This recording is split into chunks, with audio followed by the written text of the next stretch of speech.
Hey, salut à toutes et à tous, comment c'est que ça va bien? C'est le Code Redemptor et aujourd'hui on se retrouve pour une nouvelle vidéo sur les API C#.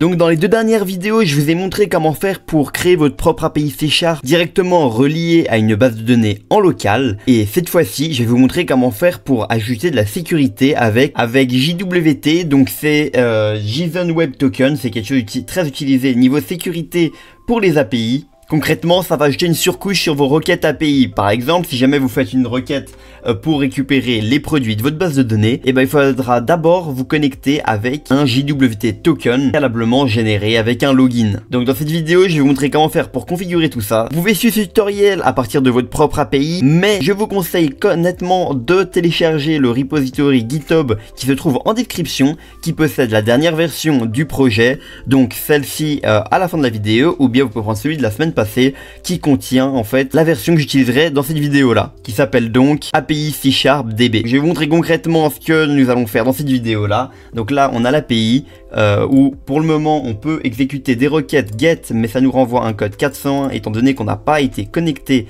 au préalable. Donc là vous avez API Auth Login, vous allez transmettre directement votre mot de passe qui se trouve dans votre base de données. Donc là je mets directement le pseudo et l'ID en question, donc vous mettez Code Redemptor, voilà, et abonnez-vous comme mot de passe. On fait exécuter et là directement on va recevoir un petit token qui se trouve juste ici, comme vous pouvez le voir juste là, token, et on a une petite token qu'on peut récupérer. Donc là on peut directement appuyer sur le authorize qui se situe en haut à droite, rentrer bearer. Donc bearer ça va être ce qui va nous servir de paramètre dans le header de vos requêtes. Donc là vous mettez le token, on met authorize et on va tester directement cette fois-ci un nouveau get avec l'API product, on exécute.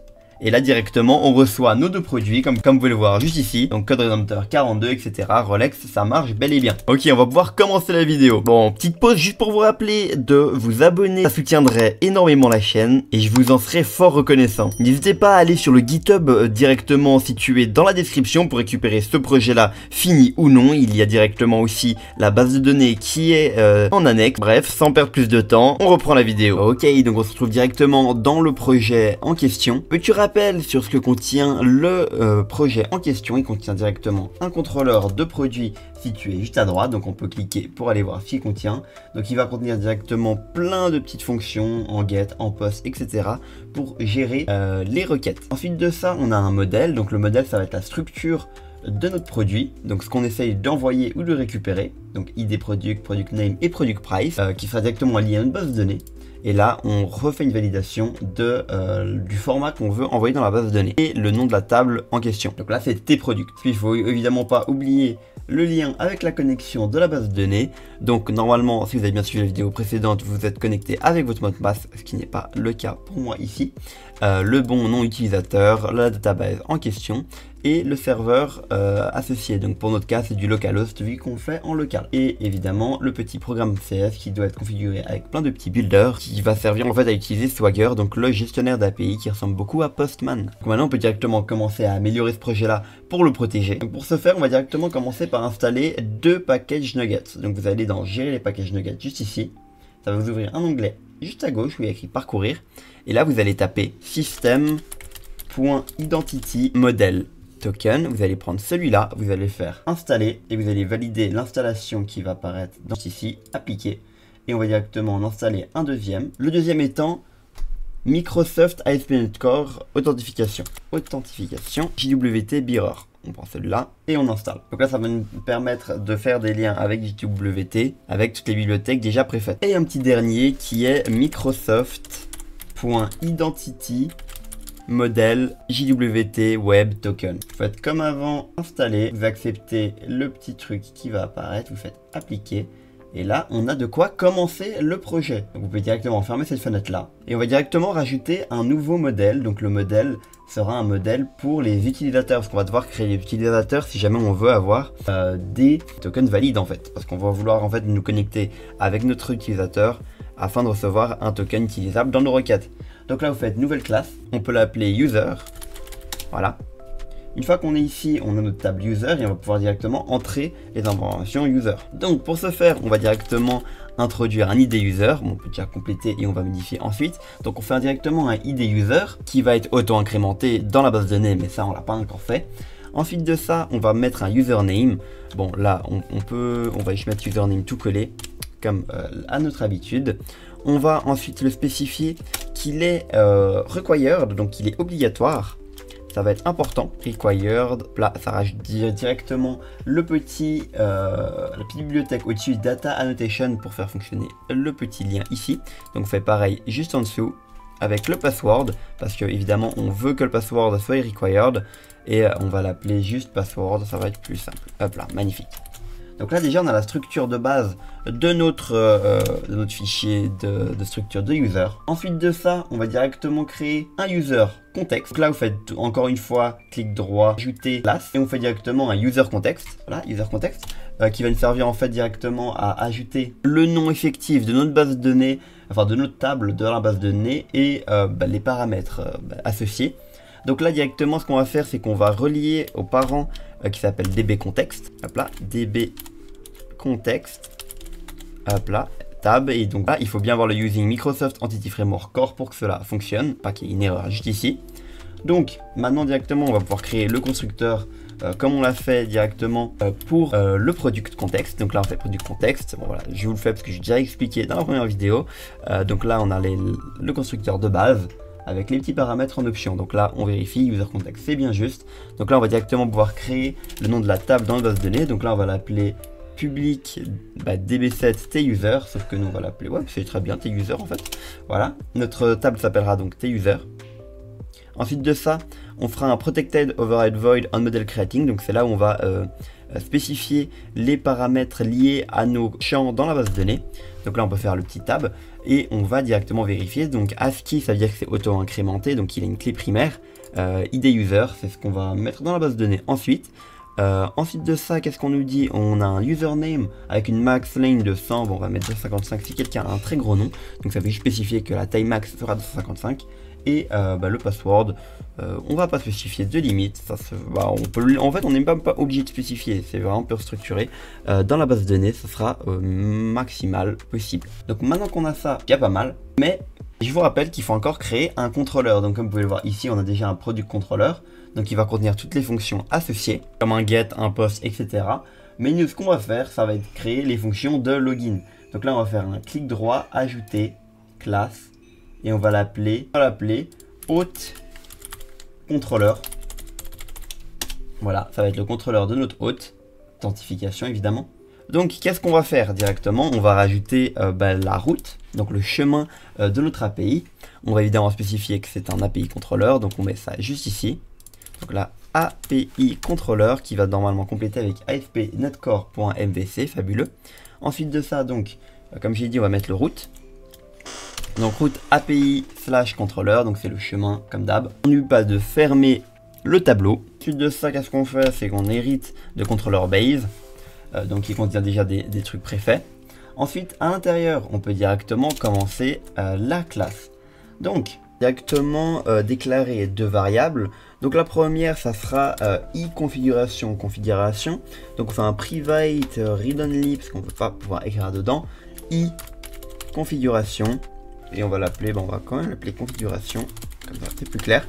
Donc ça va nous servir en fait à permettre d'avoir un accès à la configuration qui sert à récupérer la clé de l'émetteur du token JWT. Ensuite de ça, on fait un private read only user context. C'est ce qui va nous servir en fait d'accéder à la base de données pour récupérer les informations des utilisateurs. Donc là, ça l'a auto-complété, mais ça n'a pas rajouté le using au-dessus, du coup on va le faire. User. Ensuite de ça, on déclare le constructeur de la page. Donc on fait hôte contrôleur, configuration et user context. Donc quand on l'appellera, faudra évidemment mettre ça en paramètre. Ensuite de ça, on a quelques petites fonctions à faire. Donc on a la fonction de login qui va nous retourner directement le token HTTP login parce que c'est une requête en post. Donc on va mettre des données pour en recevoir en retour. Ok, donc là on va directement faire une fonction pour le login. Donc on fait une public action result. On attend un résultat à la fin. Login. Et depuis le corps, login qui prend paramètre l'objet user. Donc on complète ça. Ensuite on vérifie. Donc là on va mettre db user, parce qu'on va récupérer en fait notre utilisateur. Qu'est-ce qu'on va faire? On va faire une petite comparaison t-user, et là on va pas mettre ça, on va mettre first or default user username. Donc on va faire une petite comparaison, voir si tout se correspond. Ça, on n'a pas besoin, hop là, magnifique. Donc on fait la comparaison du password et du username existant. Si jamais dbuser est égal à nul, alors on voit que on n'est pas autorisé à faire ça. Sinon on va directement générer un token pour le dbuser en question et retourner le token. Sauf que pour le moment on n'a pas encore créé la fonction qui nous donne un token. C'est ce qu'on va faire directement maintenant. Donc là on fait un private string generate JWT, comme on l'a appelé juste ici, JSON token. Voilà. À l'intérieur de ça, on va spécifier qu'on attend un user comme paramètre, comme on peut le voir juste au-dessus. Donc déjà, la fonction du dessus fonctionne. Donc maintenant, on va paramétrer des petites variables. Donc on a la security key, donc on fait une var security key, et on fait générer une nouvelle clé symétrique. Donc là on fait un symétrique security key. On encode, donc là il faut encore rajouter des bibliothèques au-dessus, encoding, UTF-8 et la configuration JWT key qu'on ira récupérer directement dans le fichier app.config qu'on va créer juste après. Donc on saute à la ligne et là on ajoute les credentials, donc c'est les trucs les informations de connexion. Donc là sign in credential, donc security key et un petit format d'encryptage. Ensuite de ça on va rajouter des claims, donc on fait un var claim est égal new tableau et on ouvre les crochets et là on va créer les deux claims. Donc d'abord on fait un new, déjà faut pas oublier le petit virgule point à la fin. Hop là. Donc là on fait un new claim JWT register claim names.sub user. On met la petite virgule et on crée un nouveau qui sera JWT register claim name.jti guide new guide to string. Fabuleux. Bon, une petite erreur parce que je crois qu'on doit le taper à la main. JWT register claim names, comme ça rajoute directement les using juste au dessus comme vous pouvez le voir maintenant. Voilà, regardez la liste using que vous devez mettre. Voilà, il faut mettre cela. Ensuite de ça, on va directement générer le token. Donc là on fait un var token est égal new JT security token, JWT security token, à l'intérieur de quoi on va mettre plusieurs paramètres. Donc vous ouvrez les parenthèses et à l'intérieur on va directement mettre exactement ce qui est complété ici. Donc le issuer qui va être l'émetteur, l'audience si vous voulez, qui contient aussi la date d'expiration. Donc là c'est juste ici, expiration après 120 minutes, l'audience et de qui ça vient. Là c'est déjà bien paramétré comme il faut. Simplement évidemment il faut le retourner. Donc là on fait un return new JWT security handler.write token. Et là ça devrait déjà être pas mal niveau de notre contrôleur. Et maintenant il faut que je paramétrer deux petites choses encore. Juste à droite, on va paramétrer directement le programme.cs qui va contenir quelques différences. Ok, bon, déjà le truc simple qu'on peut rajouter, c'est le useMySQL, mais cette fois-ci pour la partie user context. Donc vous copiez-coller ça, builder service ADB context, vous mettez ça juste en dessous et vous mettez à la place de product context, vous mettez user context. Voilà, donc là on a déjà ça qui est rajouté pour faire le lien directement avec Swagger. On va devoir rajouter aussi au-dessus un nouveau builder service, donc on fait builder.service. Et qu'est-ce qu'on va rajouter? On va rajouter le système de add authentification. Authentification, fabuleux. À l'intérieur, on met JWT Mirror Default, qui est juste ici. Ça va rajouter un using juste au-dessus. Ensuite de ça, on met le point authentification schéma, c'est fabuleux. Et on va mettre les paramètres de notre mirror. Donc en option, qu'est-ce qu'on va mettre? On va mettre directement plusieurs paramètres qui vont être liés à notre app settings JSON qui va contenir donc notre clé qui va nous permettre de, comme vous pouvez le voir ici, JWT, ça va relier directement à notre fichier app setting pour nous connecter. On va directement mettre le token validation parameter pour ajouter le using directement en haut encore une fois. Et on n'oublie pas de mettre le using pour le encoding. Voilà, le petit using qui se met directement au-dessus quand vous le tapez à la main. Donc pour cette partie-là, on est bon. Maintenant, il faut descendre un petit peu plus bas et on va aller dans la partie qui va envoyer la gêne Swagger. Donc là, on va descendre juste ici pour paramétrer le add Swagger gen. Donc cette fois-ci, ça va pas suffire juste de mettre add Swagger gen, mais on va devoir paramétrer des nouvelles, un nouveau truc dans votre page Swagger. Donc ça va en fait ajouter un petit onglet pour mettre le mirror directement depuis le Swagger. Donc là c'est purement pour que ça fonctionne dans le visuel, mais en soi, si jamais vous utilisez directement un client, vous n'avez pas besoin de faire ça. C'est pour Swagger. Donc là, ce qu'on va faire, on fait un petit C est égal flèche. On ouvre les crochets et on va directement paramétrer le visuel pour taper le mirror dans Swagger. Donc si jamais vous utilisez un client, vous n'avez pas besoin de faire cette étape là, mais nous on va le faire par défaut. Donc là on ouvre les parenthèses et on va rajouter des petits paramètres. Donc pour ce faire, on va un petit C égal et on ouvre les crochets habituels. En passant, on peut déjà mettre le petit virgule point ici pour éviter les erreurs. Voilà. Maintenant qu'on est là, on va lui mettre les paramètres. Donc on fait un C point SwaggerDuck, on lui met la petite version V1, on fait un new Microsoft.OpenAPI.models.OpenAPI.info API info. Si vous voulez skipper cette partie-là, si vous voulez pas taper tout à la main, n'oubliez pas qu'il y a le GitHub disponible. Bref. Ensuite de ça, j'ouvre des petits crochets juste ici pour paramétrer cette partie-là. Donc vous faites title est égal mon API WT. Donc on va rajouter juste des petits, c'est du visuel hein, toujours. Title, vous mettez version V1, fabuleux. Et il n'y a pas de parenthèse juste là. Ça on peut retirer la parenthèse, elle arrive juste à la fin. Voilà, on a paramétré une partie, maintenant il faudra paramétrer une deuxième partie. C'est très sympathique, c'est faux. Donc là on va configurer pour JWT dans Swagger. Donc on fait un c.add security definition. On veut le paramètre mirror, une petite description, un petit nom. Ensuite on veut quoi d'autre? On veut qu'il apparaisse dans le header, donc on fait ça. Ensuite on lui spécifie le type, c'est une API key. Et dernier paramètre, c'est le schéma est égal mirror. Ok, donc maintenant on va juste compléter les requirements de la sécurité. Donc on fait add security requirement et on va faire un new Microsoft, ça le complète directement. New Microsoft OpenAI model security requirement, c'est fabuleux. Là ça va auto-compléter. La référence elle est juste, je vous laisse check.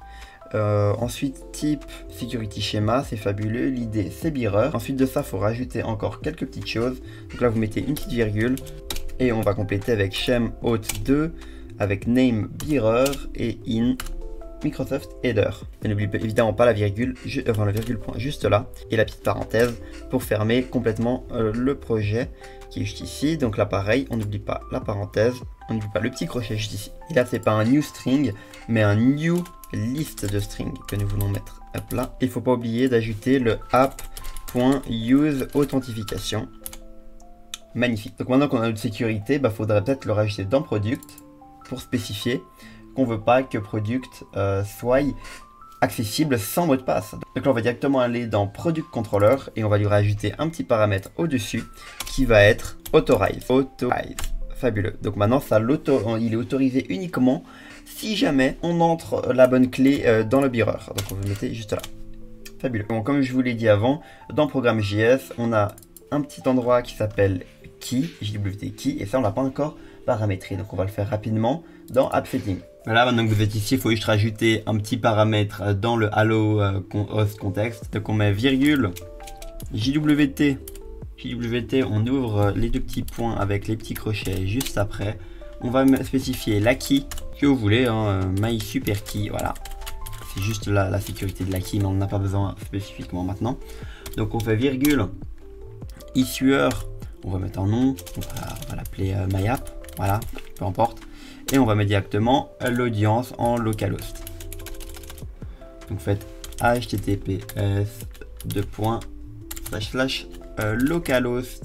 Fabuleux. Donc là maintenant, normalement, notre application est tout bon. Sauf que je vais évidemment mettre les paramètres de la database, le nom d'utilisateur et le password. Et en passant, j'ai failli oublier, mais il faut rajouter dans votre base de données une table. Donc de base, vous avez le tProduct qui est juste ici avec des données de base, avec donc un ID, un product name et un product price. Mais il faut aussi rajouter la table tuser. Et donc dans tuser, moi ce que j'ai mis un ID user auto-incrémenté, un username, voilà, un char donc, avec un password. Et donc le nom d'utilisateur c'est CodeRedemptor et abonnez-vous. Donc c'est ça qui nous permettra de récupérer le login dans mon cas. Donc vous pouvez voir les propriétés si ça vous intéresse. Donc int, varchar et long text. Et donc une fois que c'est fait ça et que vous avez entré une première donnée, vous peut directement aller tester si jamais notre clé fonctionne bel et bien. Donc on va fermer ça et on va lancer directement l'HTTPS. Ok, donc là déjà, comme vous pouvez le voir, on a bien le Authorize qui apparaît ici maintenant. On a aussi le petit API Login qui est juste ici. Et on a bien les produits. Donc on va directement lancer une requête pour les produits pour vérifier qu'on est bien bloqué. Donc là on fait un petit execute. Et là, erreur réponse 401, comme vous pouvez le voir juste ici. Erreur 401, parce qu'on n'est pas autorisé en fait à y aller. Si vous voulez, regardez ici, Bearer, W, Authenticated, on n'a rien mis. Donc c'est normal. Donc là, on va fermer ça. Et on va directement se connecter avec API Login. Donc là, on fait Tryout. On va directement entrer les informations. Donc les informations, c'était code Redemptor. Et le mot de passe, c'était abonnez-vous. Si je ne me trompe pas, abonnez-vous. On va directement exécuter. Une erreur. Donc ça nous dit qu'on nécessite une key. Donc on va aller de minimum 128. Donc on va aller vérifier quel problème. Ok, donc les petites erreurs que nous avions juste avant, donc c'est simplement des petites erreurs d'inattention. Donc ici c'était écrit issuer, mais il faut bien mettre audience. Donc vous tapez jwt2.audience, logiquement c'est là où il y a écrit le valide audience. Ensuite de ça, il faut aussi modifier le fait qu'ici j'avais oublié de mettre des parenthèses. Voilà, c'est un petit détail, je pense que ça change pas grand chose, mais il faut le faire. Ensuite de ça, dans app setting JSON, il faut bien vérifier que vous avez mis le HTTP localhost, vous mettez en app, on s'en fiche, et surtout la clé, la mettre un peu plus grande, parce qu'il faut au minimum du 128 bits. Et en haut, évidemment, vous n'oubliez pas de vous connecter avec les bons paramètres. Et si tout cela vous paraît confus, n'oubliez pas qu'il y a dans le GitHub la correction. Donc on va directement relancer pour retester. Ok, donc on va directement tester un product, on try out, on exécute, évidemment ça ne fait rien. Par contre maintenant on va se connecter, donc on fait try out, on met bien le bon username, voilà, Redemptor et le petit abonnez-vous, fabuleux. On lance, ça va normalement nous générer la petite clé qui se situe juste en bas, voilà, juste ici, que vous allez copier, pardon, n'oubliez surtout pas le petit E au départ, enfin je veux dire toutes les lettres quoi. Vous prenez ça, vous allez directement tout en haut de la page, il y a écrit Authorize, donc là vous allez taper directement Bearer, et vous achetez votre petite clé de connexion, donc vous faites Authorize. Voilà, ça vous connecte. Maintenant, on va vérifier si ça marche bel et bien. Donc, on va aller dans Product et on va réexécuter. Et on va voir si ça nous récupère. Et ça nous récupère bien Code Redemptor 42. Si vous voulez vérifier, je vous zoome un petit peu. Voilà, Code Redemptor, Relax, etc. Donc, on a bien réussi cette fois-ci à nous connecter grâce au code d'autorisation. On peut bien vérifier que si jamais j'exécutais avec autre chose que ça, on n'aurait évidemment rien comme token. Voilà, il n'y a absolument rien comme token qui a été délivré car ça n'existe pas dans la base de données. Donc maintenant, vous savez comment faire pour sécuriser vos API à l'aide de JWT Token. Si la vidéo vous a été utile, n'oubliez pas de vous abonner, de liker, de partager la vidéo. C'était le Code Redemptor. On se retrouve pour une nouvelle vidéo très bientôt. Ciao, ciao!